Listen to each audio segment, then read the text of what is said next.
Matapos mangyari ang 9/11 attack, bilang ganti ng Amerika, noong October 2001 nagpadala sila ng kanilang puwersa sa Afghanistan na umabot sa mahigit 90,000 na mga sundalo, para labanan ang mga terorista at mga Taliban. At sa ikakatagumpay ng operasyon, kumuha ang mga Amerikano ng mahigit 50,000 na Afghanistan na magtatrabaho sa kanila, bilang mga interpreter at makakatulong ng militar, kung saan ang kapalit nito ang pangako ng Amerika na bibigyan sila ng special immigration visa at maaaring tumira sa Amerika at sa mga bansang kaalyado nito. Itinuring ng mga Taliban na traidor ang mga Afghan na pumasok bilang mga interpreter, pati pamilya ng mga ito ay kinikidnap ng mga Taliban at pinapatay. Sa kalagitnaan ng gyera sa Afghanistan, nagsagawa ng inspeksyon ng isang special unit ng US Army sa pamumuno ni Master Sergeant John Kinley. Misyon ng unit ni John ang maghanap ng mga bomba at armas sa mga lugar na pinagtataguan ng Taliban. Isang truck ang ininspeksyon ng 2 tauhan ni John, isa na roon ang kanilang Afghan interpreter na nakipag-usap sa driver ng truck. Nahalata ni John na kabado ang driver, kaya nagbabala agad ito sa kanyang tauhan, pero huli na ang lahat biglang sumabog ang truck.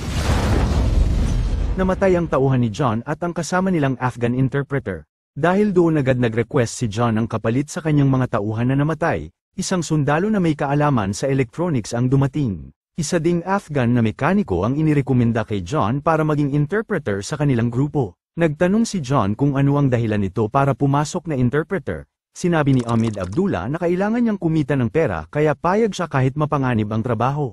Tinanggap ni John si Ahmed. Sa isip ni John na malaki ang maitutulong nito sa kanilang operasyon, lalo na 4 na klase na wika ang alam ni Ahmed. Kinabukasan nagsagawa sila ng raid sa bahay na itinurong may pagawaan ng bomba, pero sinabi ni Ahmed na mali ang binigay na impormasyon kay John, dahil alam ni Ahmed kung ano ang nasa loob ng bahay. Ganun pa man kinausap ni Ahmed ang may-ari ng bahay at pumayag itong mag-imbestiga sa loob ang mga sundalo. Ilang sandali pa napatunayan ni John na tama si Ahmed, dahil wala silang makitang mga pampasabog doon, kundi lugar iyon ng mga gumagamit ng droga. Ang mga sumunod na buwan ay nagpatuloy ang unit ni John sa paghahanap ng mga lugar na pinagtataguan ng mga bomba ng Taliban, subalit palaging negatibo ang resulta ng kanilang nagiging operation. Isang araw may ibinigay ang kaibigan ni John na si Sergeant Declan Brady, na litrato at pangalan ng tao na konektado sa mga Taliban. Nakilala agad ni Ahmed ang nasa litrato na si Faraj at alam din ni Ahmed kung saan ito matatagpuan. Nang gabi ding iyon pinuntahan nila si Faraj sa tindahan nito at mabilis na dinukot, dinala nila si Faraj sa isang lugar. Nakilala ni Faraj si Ahmed kahit may takip ito sa mukha. Sinabi ni Faraj na mananagot si Ahmed at pamilya nito sa mga Taliban. Bagamat walang naiintindihan si John sa pag-uusap ni Ahmed at Faraj, nag-utos si John na bigyan ng pera si Faraj para sabihin nito ang lugar na pinagtataguan ng mga pampasabog ng mga Taliban. Humingi pa ng karagdagang pera si Faraj na hindi naman pinayagan ni John. Sinabi ni John kay Ahmed na sabihin din kay Faraj na saka na sila magbibigay kung nakumpirma na nila ang impormasyon. Hindi nakinig si Ahmed, bagkus muli itong nagbigay ng pera, kaya ipinagtapat ni Faraj na may dumating na mga pampasabog ang mga Taliban at itinago sa 2 lugar. Pero hindi nagustuhan ni John ang ginawa ni Ahmed na hindi sumunod sa utos nito. Nang makabalik sila ng kampo, tinanong ni John ang kanyang tauhan na si Eddie, kung ano ang naintindihan nito sa pag-uusap ni Faraj at Ahmed. Sinabi ni Eddie na narinig niyang kilala ni Faraj si Ahmed dahil isa ang pamilya ni Ahmed na supplier ng droga sa mga Taliban. At kaya kumampi si Ahmed sa US Army, dahil pinatay ng mga Taliban ang anak na lalaki ni Ahmed. Nagbabala si John na kung gusto ni Ahmed na manatili sa kanilang grupo, huwag nitong pangungunahan ang utos ni John. Humingi ng paumanhin si Ahmed, sinabi nitong ibig lang niya na tama ang impormasyon na makukuha nila.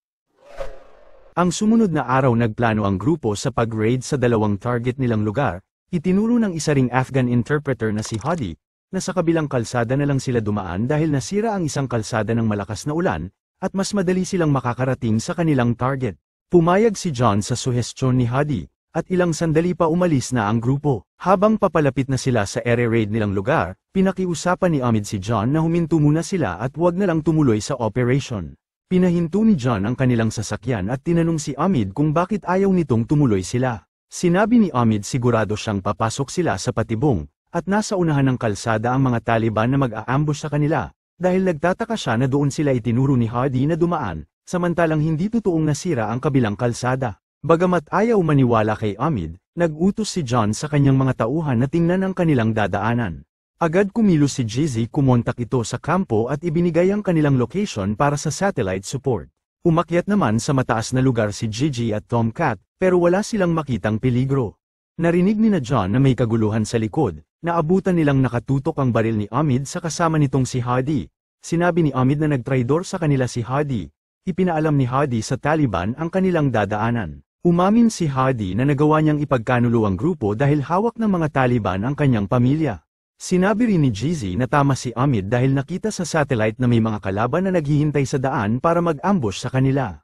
Inaresto ni John si Hadi at nagpasya itong bumalik muna sila sa kampo. Nakarating sa opisyal ni John na si Lieutenant Colonel Vokes ang nangyari, natuwa ito sa ginawa ni Omid dahil nailigtas nito ang buhay ng kanyang mga kasamahan.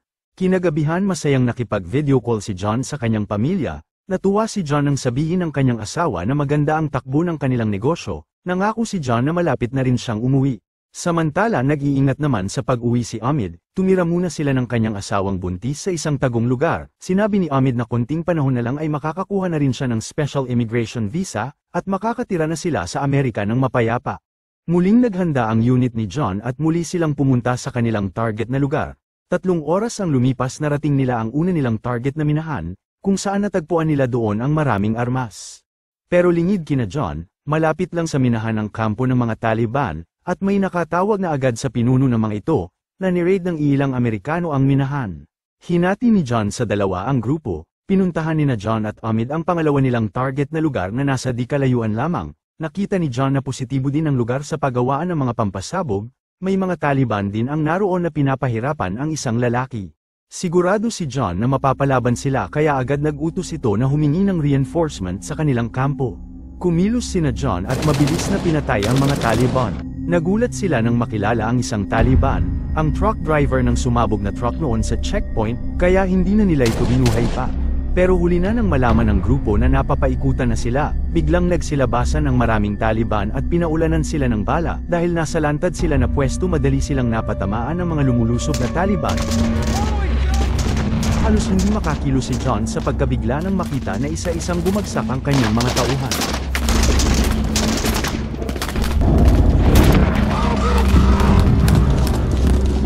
Wala nang ibang pagpipilian sina John kundi iligtas na lamang ang kanilang sarili. Nakakita ng paraan si John at inagaw ang sasakyan ng Taliban. Kahit humaharang ang mga kalaban, pinilit na pinatakbo ni John ang sasakyan papalayo sa minahan. Pero dahil sa maraming tama ng bala ang sasakyan, bumigay ito at kusa ng tumigil, kaya nagmamadaling tumakbo sina John papasok sa kabukiran, habang nakasunod naman sa kanila ang mga Taliban. Nag-utos ang pinuno ng Taliban na huwag hayaang makatakas sina John. Kaya naghiwa-hiwalay ang mga Taliban para paikutan nila ang kabukiran. Habang sa mga oras na yun, dumating na rin sa minahan ang reinforcement ng US Army at nakuha nila ang 6 na bangkay ng mga sundalo, inireport din nila na nawawala si John at Omid. Malayo na ang itinakbo ni John at Omid, kaya hindi na maabot ng radyo ang signal ng kanilang kampo. Habang nagpapahinga, nasa isip pa rin ni John ang kanyang mga tauhan na namatay. Maagang ginising ni John si Omid dahil may mga Taliban na malapit na sa kanilang kinaroroonan. Muling tumakbo sina John hanggang bumulusok sila pababa ng bangin.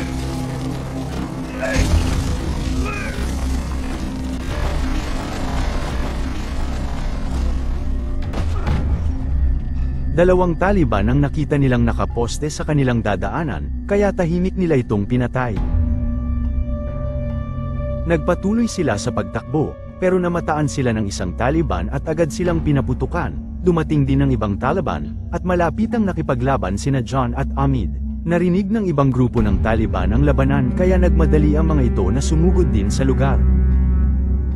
Nagawa ni John na makalayo sa mga humahabol, pero pagdating sa itaas ng bundok isang grupo muli ng Taliban ang kanilang nakasagupa, tinamaan si John sa braso at hita. Nang makalapit ang mga Taliban binugbog pa siya ng mga ito. Akala ni John ay iyon na ang kanyang katapusan dahil dinala na siya ng mga Taliban, nang biglang may namaril mula sa likuran. Iyon ay dahil iniligtas siya ni Omid.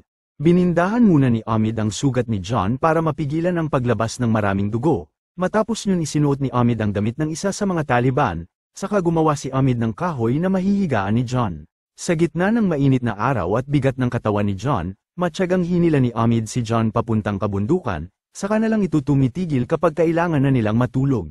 Madilim pa ay nagsimula ng maglakad si Omid, sa buong maghapon na paglalakad tanging tubig sa ilog ang nagiging laman ng kanilang tiyan. Sa ika-5 araw narating nila ang isang maliit na komunidad, gamit ang pera ni John, nakabili si Amid sa isang residente doon ng lumang sasakyan.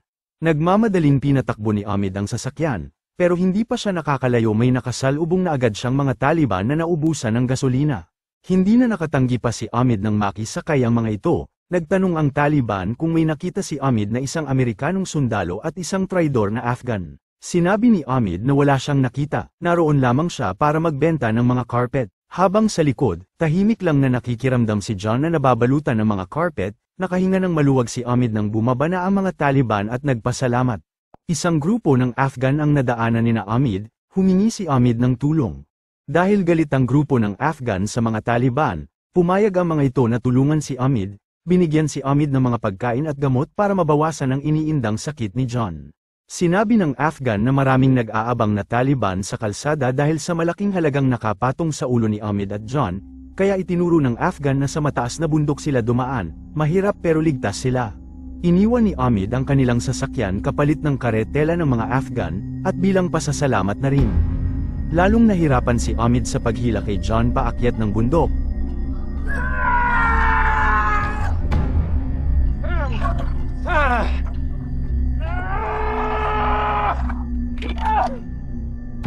Pero baliwala kay Amid ang hirap at pagod, mas nag-aalala siya dahil nanghihina na si John. Pero hanggat buhay ito ay wala sa isip ni Amid na iwan si John, ibig ni Amid na sabay silang makauwi at makita ang kanilang pamilya. Matapos ang mahigit isang linggong paglalakbay, natuwa si Amid dahil sa wakas ay natanunan niya ang kampo ng US Army. Habang papunta na ng kampo napadaan sila sa isang tindahan, bumili ng tubig si Amid at pinainom si John. Nagkataon na may dumating na 3 Taliban at tumigil sa tindahan kaya nakita ng mga ito si John. Kumilos agad si Amid at napatay ang dalawa. Ang isang Taliban ay sumugod at nakipaglaban, nakalaunan ay napatay rin ni Amid.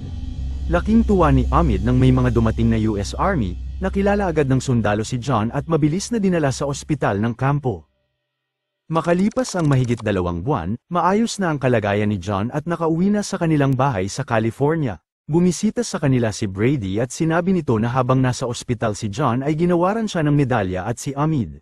Naging popular ang kwento ni John at Amid na nakapatay ng mahigit 60 Taliban sa kanilang naging operation at pagtakas, kaya itinuring ng mga Afghan na isang bayani si Amid sa kanilang lugar. Pero nagulat si John nang sabihin ni Brady na hindi kinuha ni Amid ang medalya, bagkus hindi na ito nagpakita pa sa kampo. Iyon ay dahil si Amid lang ang nabigyan ng immigration visa at hindi kasama ang kanyang anak at asawa.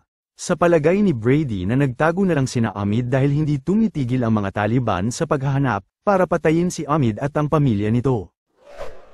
Labis nag-alala si John, alam niyang nasa mahirap na sitwasyon si Amid at pamilya nito, kaya nagmamadaling tinawagan ni John ang opisina ng immigration, at nagtanong kung bakit hindi nabigyan ng visa ang pamilya ni Amid.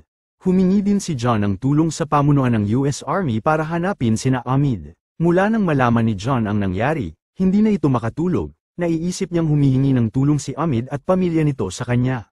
Kaya araw-araw tinawagan ni John ang immigration, US Army, at kahit saang ahensya ng gobyerno ay humingi ng tulong si John para mabigyan ng US visa sina Amid, pero lumipas ang mahigit 1 buwan, walang makuhang kasagutan si John mula sa gobyerno.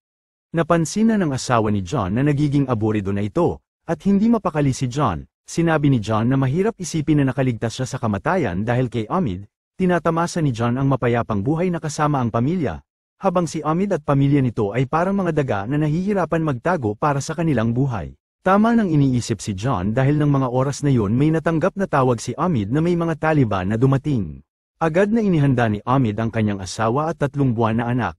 Alam ni Amid na pati ang kanyang pamilya ay papatayin ng mga Taliban, kaya wala itong magagawa kundi ang lumaban, at magtago kung saan-saan. Kinausap ni John si Brady, sinabi ni John na wala siyang maaasahan sa gobyerno kaya siya na mismo ang maghahanap kina Amid bago pa mahuli ang lahat.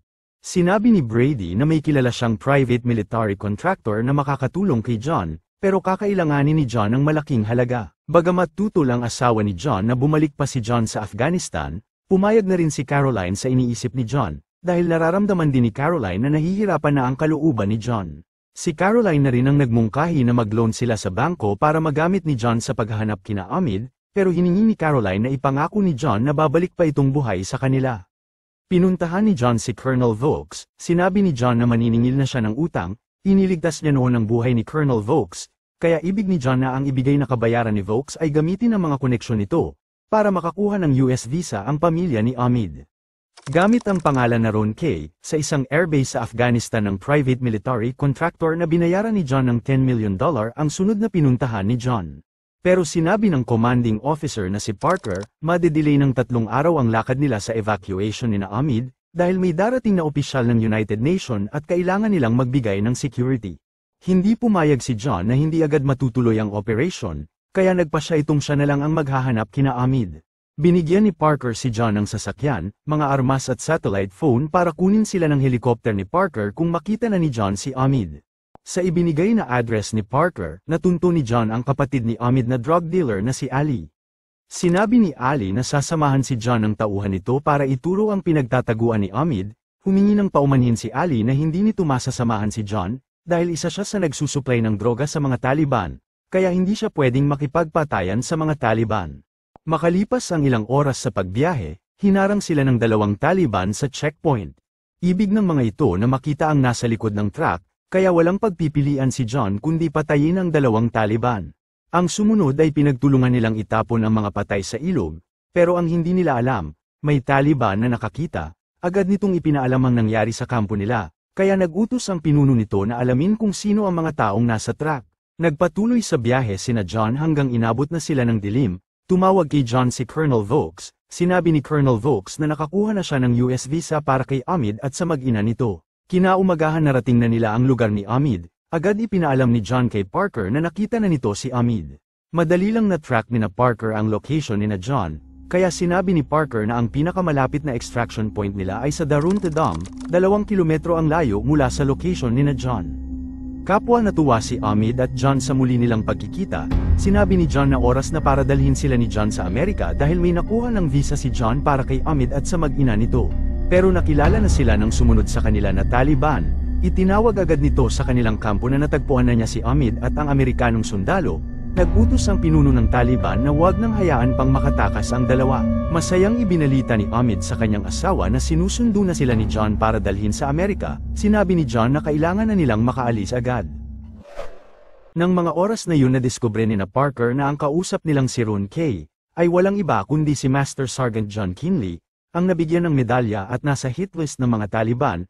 Nagutos si Parker sa kanyang mga tauhan na i-cancel ang pagbigay ng security sa opisyal ng United Nations, dahil uunahin muna nilang tutulungan sina John.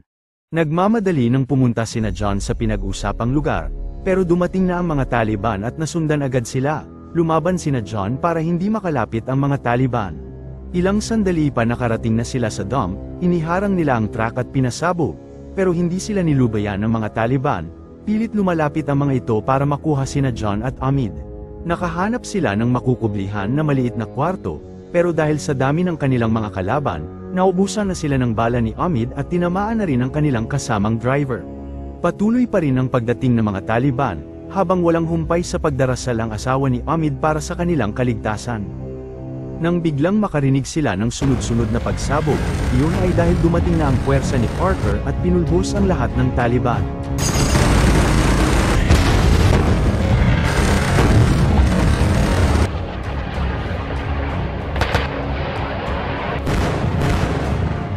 Hanggang matahimik na ang paligid, wala ng Taliban pang makikitang gumagalaw, ilang sandali pa dumating sina Parker, sinabi ni Parker kung nagpakilala lang si John na siya si John Kinley, ay lahat ng kanyang puwersa ay tutulong para sunduin si Omid. Bago sila umalis sinabi ni Parker na alam ni Omid kung saan siya makikita, dahil kailangan ni Parker ang mga katulad ni Omid. Habang papaalis na sila sa lugar, pumikit si Omid at taimtim na nagdasal bilang pasasalamat.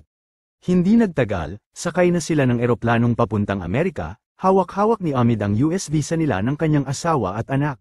Sa isip ni Omid, maraming buhay ang naging katumbas para makuha niya ang mga papel na iyon.